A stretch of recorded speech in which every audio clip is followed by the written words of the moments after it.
Okay, we're here with George Ortega and friends, right? And we're going to have some more conversation on the Free Will, Science, and Religion podcast about why free will is kind of just a waste of brain space. We're animals, we're machines made to be logical. We're supposed to add two plus two and come up with four, and there's no point in being free to come up with five or six or so. So let's do it right and explain why right is better than doing it wrong. Okay, thinking is a thing you do a certain way. There's a right way to think and a wrong way to think, and thinking you're free is just not the right way to think. I agree. All right, let's first come up with the definition of free will, because a lot of times people they think free will is well, we have more political freedom here in the United States than other countries. I mean, basically I think we got to explain what the debate is about. Well, I guess the original debate should be about just the word free, because obviously free just means not impeded by something. So in particular, so are we impeded by some rigid doctrine, right? There's no law that tells you to put left foot in front of right foot and then left foot in front of right foot. But obviously the law just ends up being, well, yes, it's to my advantage not to fall on the ground. So again, it all comes back to some sort of basic logic that's consistent with the rules of the game, right? The rules of the game is it's no fun having your face in the sidewalk. So yeah, do the right left thing. Right. And as a comparison, if we had free will, what we did and thought and felt and all would be up to us. Not having free will gives us as much control over what we do than a puppet or a robot has. A puppet or robot has absolutely no control what they do. They're doing what they're programmed to do or what the puppeteer makes them do. That's the reality. That's what no free will is about. Yeah. But I guess you're basically just arguing it's what's the puppet master, and people will, like I said, if you give people the opportunity to make, say the unicorn did it, they're going to start blaming the unicorn, so you do have to come down to the bottom line that don't blame the cosmic unicorn that created all. So they always look for that out. But the real competition, the real battle is between the human nature, which is, the bug program, and some bigger idea program that would be logic and evidence and knowledge and all that kind of stuff. And so that's really what the debate is about, is which one wins. And somehow you've made a mistake that means something if you didn't figure out which one is the more rational impulse. Okay, so David, explain to us what your understanding is of why free will is impossible, why we don't have it. Why we don't have free will? Right. I'm not sure at the moment, to be perfectly honest with you. Oh, all right. So trick. Well, I'll answer it because it's a logical impossibility. You can't have something. First, you can't have the free part. That's impossible. There's no such thing. Free is a non-word, right? It's the white space word. So first you have to have a cage before you can even talk about free. And then you're just talking about what kind of cages are controlling us. And obviously the cage is cause and effect. That's the biggest cage, right? Cause and effect. Nobody's found something that happened without a cause. So right there you say, well, that cage isn't going anywhere. You can pretend it isn't there. You can walk into the bars all you want, but it's a cause and effect universe, and you're in that cage whether you like it or not. Right, okay. So one of the arguments I hear is, if we have no free will, then how can we blame people for their actions? All right, that's a good question. Well, I mean, no. The idea is in order to uphold civilization, to get things done, we have to kind of quote unquote pragmatically identify people. We don't blame them per se, but we identify this is the person who did this or that or whatever. And if it's a good thing, based on that identification, we reward the person because we're motivated by reward and punishment. And if it's a bad thing they do, then we have to punish them, again, based on not on the fact that we're quote unquote blaming them, but we have to identify the person as the person who did whatever was done. Right. Well, we have to identify the act, I think, is the important part. So once you're really just punishing the action, you're saying that we're establishing rules that are attached to this action. So it's not really personal, but if you commit the action, you're going to be labeled by that as one of your properties, mass murderer or whatever. That's going to be one of your properties, and that's not a good property to have, because we're establishing that the rule is people who commit this act will have this associated punishment for the purpose of deterrence deterrence. So you're kind of doomed if you do that. Hey, David has. oh, hey, Go ahead, Chan. yeah. How I was going to explain it is that, like, the way that you, like what George was saying, how you pragmatically blame, and I don't like to use the word blame, but here's the way I look at it. I look at it as like a tornado. Like, you see a town was destroyed, and you see the tornado cause that destruction. But you don't feel this deep anger and hatred and want to seek revenge on the tornado. Even though, yes, that tornado was the cause of the destruction, which you don't like, it is just as causal, stemming from prior causes, as what a human does. The difference between how we treat humans and the way we treat a tornado has to do with the fact that, well, tornadoes appear and then they disappear after they're done doing their destruction, but humans stay with us, and that's why we have to protect ourselves. That's the purpose of locking them away when they are too dangerous to be allowed. Well, I think we're conceding the existence of free will in a sense with the very idea that we know the other tornadoes are watching, and logically they will be able to see that, oh, look, that tornado got thrown in jail and he got a bad spanking for being a nasty tornado, and I don't want that happen to me. So we're basically, by creating the idea of deterrence, is really a concession to the fact that people are educatable, and you can educate them by showing them an example of what happens to a nasty tornado. So if you're a tornado and you just go by the town and don't ruin it, you don't get in trouble. But if you go through the town and throw all the people upside down and stuff, they'll all get mad and you'll get pitchforked, and So the fact is that you can't really compare it to an material object, just because people can be educated, and that's all we're really talking about is the tornado of education, the spiral of learning, and people need to learn to be able to act as if they learned, right? You can't expect people to be nuclear physicists if you didn't teach them any physics, and you can't expect people to be ethical if you don't teach them any ethics. Right. Hey, I want to respond to what he just said there, because I think what we're actually getting at is we're talking about the thing about a mutable, meaning changeable, as opposed to immutable, unchangeable. Like, is our will mutable or immutable? Is it changeable or not? And I think that's the key distinction between tornadoes, is that they aren't like conscious living biological objects which learn, whereas because we have memories and do learn, we are changeable, whereas other things that are not conscious aren't so changeable. Well, and we're changeable by example. So again, it's still always going to come down to you got the same dilemma. I mean, I never really felt about the criminal. Some people think people are just being petty when it comes to incarceration of prisoners. But I always, even when I didn't have an opinion on free will, let's put it that way, I still always saw them as broken people. I never really called criminals anything other than, you just had to be really broken to think it was okay to do what that guy did. So I didn't see them as, necessarily something to blame. I just saw them as something to prevent. I mean, you want to really prevent, you want to prevent the spread of rabies. So yeah, sometimes you got to shoot some rabid dogs, Yeah. Right, David, how does that sound so far? Does it sound like, we can continue to uphold our criminal justice system and civilization, having overcome the illusion of free will? Perhaps not currently the way it is, but with a little modification, yeah. I think so. So, if you put me in control, don't worry.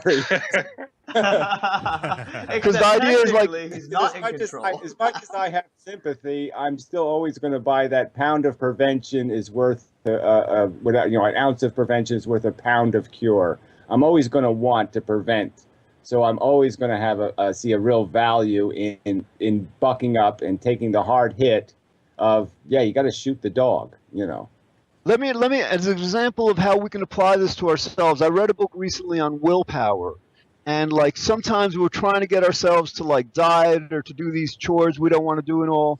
And people approach this lack of willpower, of enough willpower, in two different ways. Some people will get down on themselves and punish themselves and just really make themselves suffer thinking that that's going to motivate them to summon up enough willpower to get done what needs to get done. Other kinds of people, their natural way of dealing with something like that is to say, all right, well, like I wasn't able to do it, but I'm going to try harder. They're a lot more understanding and compassionate toward themselves in terms of this problem. Now, what they've determined, what they've, the studies have found is the people who don't punish themselves as much, who are much kinder to themselves, actually are able to get better at summoning up the willpower. So at least when it comes to ourselves, this idea, again, the free will belief is like, well, we did something wrong, and like, free will demands justice and vengeance and punishment. What we're saying is like, if we move from that paradigm, in a lot of cases, taking a more compassionate and intelligent approach will actually result in a better outcome. Yeah, I don't want to get into a statistics argument, but those are always a little bit dangerous, right? Because when you succeed, you always say, yeah, I didn't have to work too hard because it was easy, because you succeeded. And when you fail, you're always doubly clinical or cynical about your effort being a failure. So it might be that people are just testifying different to exactly the same amount of guilt they dumped on each other. But when you use the guilt and you fail, it's going to be more obvious that that's why you failed.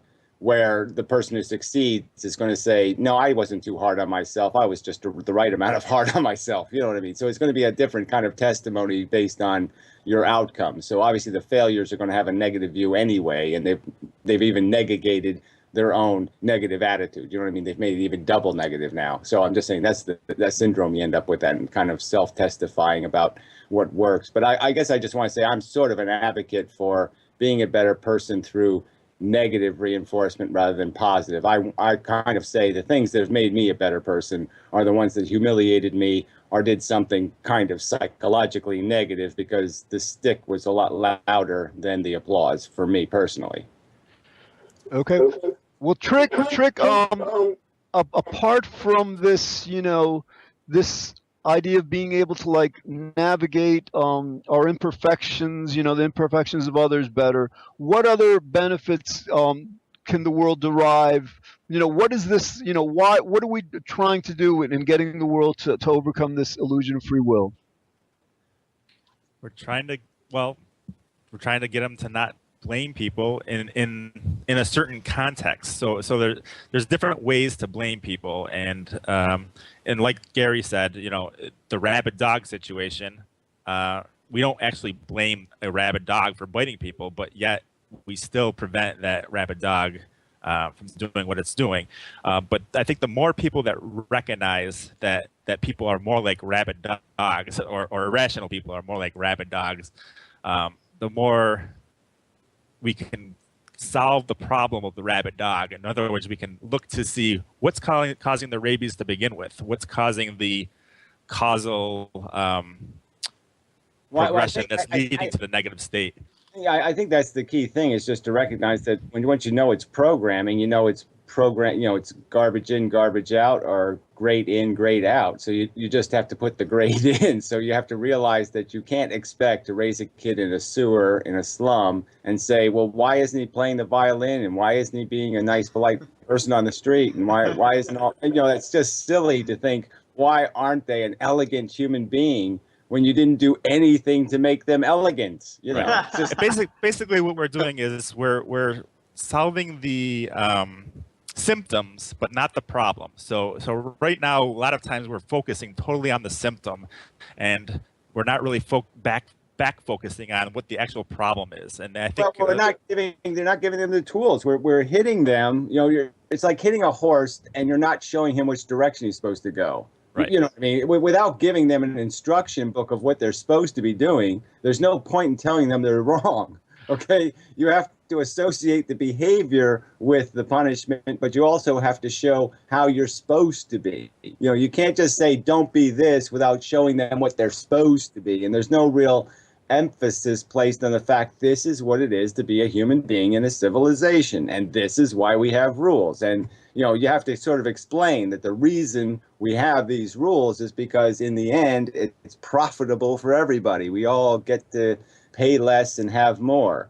And the whole point is that every time somebody commits a crime, it taxes us all. It takes frosting off of all of our cupcakes. Hey, what Right. But Gary it's said is so true, and it just so happens that I was in a discussion on Facebook, on a comment thread about spanking children, about whether people should spank their children or not.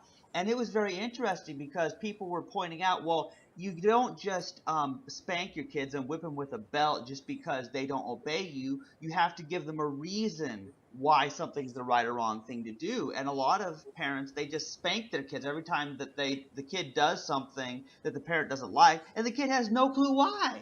That's a problem.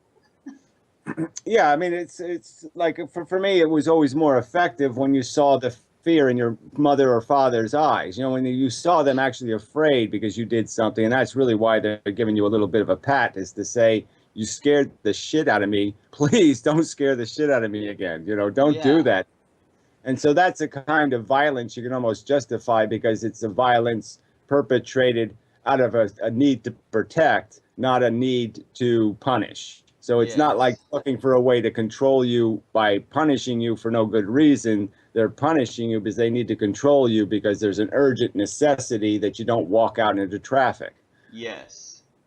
Right. And David, another reason has to do with like targeting our responses. In other words, like under the free will belief, you know, people in society do wrong. Let's say they live in inner cities, so they commit more crimes. So under the present system, we say to ourselves, well, they have a free will. Not everybody who lives in the city, inner city, is committing crimes. So the problem has to be with them, right? But, you know, if they don't have a free will, the problem isn't really with them. The problem is more clearly with the society that creates the kind of conditions where, you know, at least some people, you know, through no fault of their own, are going to succumb to the temptations to do crime. So in other words, it's shifting the like we were saying before, it's shifting our focus from the symptom, which is the person committing the crime, and thinking that, like, if we just punish them enough and we just scare everybody enough, that's going to, you know, solve the problem, to understanding, wait a minute, the person's doing what they're doing because society is structured in a certain way, because they're in a certain environment,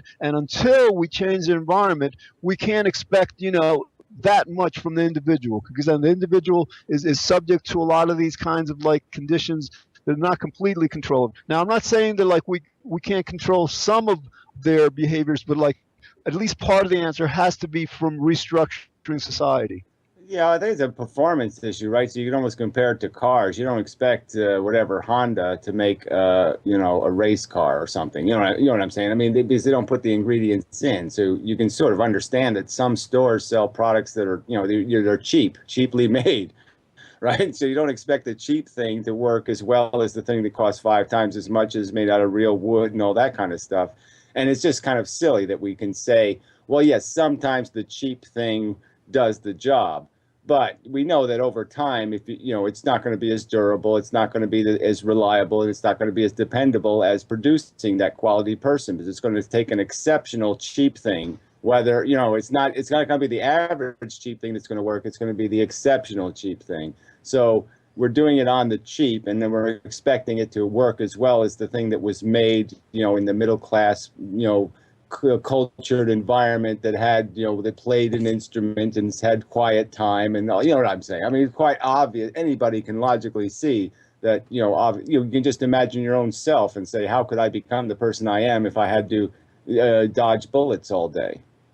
Exactly. And David, the other part of this, how does it resonate with you when we say that, like, well, we're not doing this simply for pragmatic reasons. I think we're also doing this for a proper understanding of who we are as human beings. In other words, like, you know, then almost the entire human race has the basic understanding of why we do things completely wrong. So how does this truth factor resonate with you?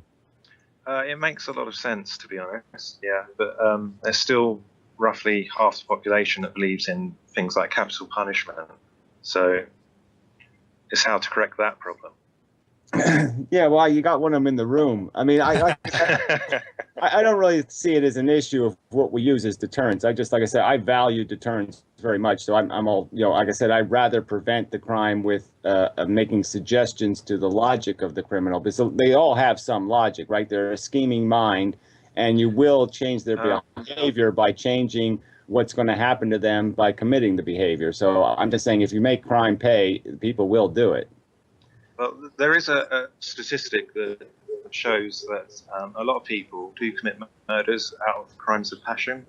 So it's not really something that gets thought through. They don't think about the consequences. Well, I'm not saying that doesn't ever happen, but I'm just saying it's still a calculation. And I'm just saying that if you give them something to calculate with, okay, if you give them ingredients in the math, okay, 1 divided by 7 million or something, and maybe they'll figure out, if you make that number, that denominator big enough or the numerator big enough, they'll come up with the answer that says, well, that's a 0 win. I ain't going to win that lottery. Okay, it's like having a tax on the lottery, right? If you put a tax on the lottery that's higher than the winnings, people will figure out, I'm not buying that ticket, okay? That David, makes sense.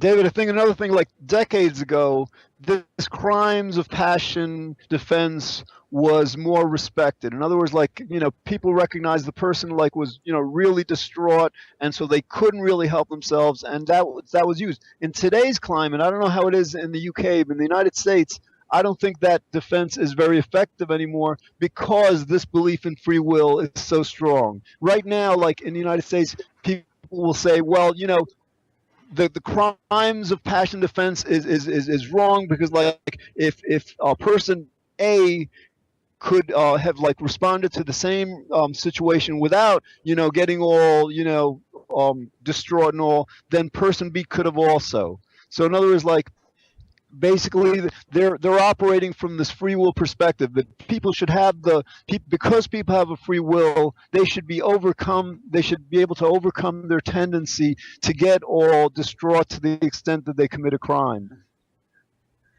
Well, I'm just saying that I think some of that zero tolerance stuff is just a fact. You know what I'm saying? I mean, I could make the penalty high enough for jaywalking where 99.99% of jaywalkers will stop jaywalking. Okay, I mean, if I have a death penalty for jaywalking tomorrow, everybody's going to be a little bit more aware of it, and they're going to say, "Yeah, it's really not it's not really not what we're dying for."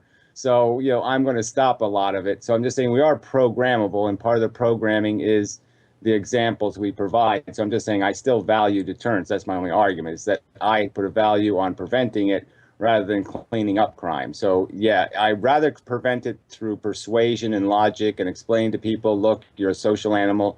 You exist in this circumstance. If you have to punch something, punch the inanimate object, not the sentient being, this kind of stuff. Just explain how to deal with your anger, deal with your frustration in rational ways. You're allowed to yell at people. You're allowed to get angry. You're just not allowed to start breaking stuff. Okay, and David, again, how does the truth factor resonate? How does it seem to you that, like, the world is so completely deluded about who we are as human beings? Yeah, I mean, a lot of people are oblivious to the fact that we're all kind of victims of our environment to a certain degree. So yeah, I see that all the time. Even more than that, David. In other words, like, we have no more control over what we do than does a puppet or a marionette or a robot. Like, that's a categorically, fundamentally opposite perspective from what we have now. Right now, we're walking around the planet thinking that stuff is up to us and absolutely nothing is up to us. That's why I think Searle said this, for the world to overcome this belief would be a bigger revolution in human thinking that has ever happened on the planet. Right. Yeah. My only qualification to that is I think the part of it that's important to recognize is that we are bugs, that we're machines, as you're basically saying, and that the machine is only going to be as good as what you program it to be. It's only going to play the violin as well as it practices. All these things are required. You have to learn before you can function. And people sort of have this idea that I can know economics and I can know chemistry and I can know physics because I watched an hour-long TV show. I'm a qualified. I've done all the work necessary to have a qualified opinion. So everybody's walking around with this notion that I'm just going to freely get the right answer, and the right answer isn't going to be free. Knowledge isn't free. You have to do this work of acquiring knowledge to have competency and proficiency and all of that stuff. It is not free, and people just sort of have this notion that I'm on Earth, I have a mouth, I can talk. Well, it's a little more complicated than that. Hey, and what if it was 2 hours?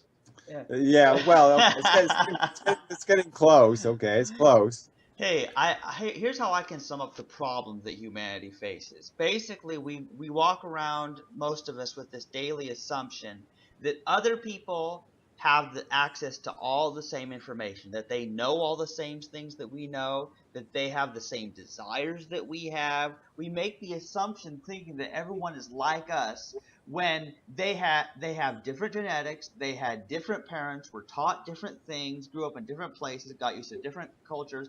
And so when you start understanding that, you think of this person, you look at someone do something stupid and you think, well, they should have done this. I would have done that in that situation. But here's the deal. If you were in that situation, you would be that person who was in that situation doing that thing, and you have their memories, their level of intelligence, their experiences. You would do what they did, and they would be doing what you would do in every situation in your life.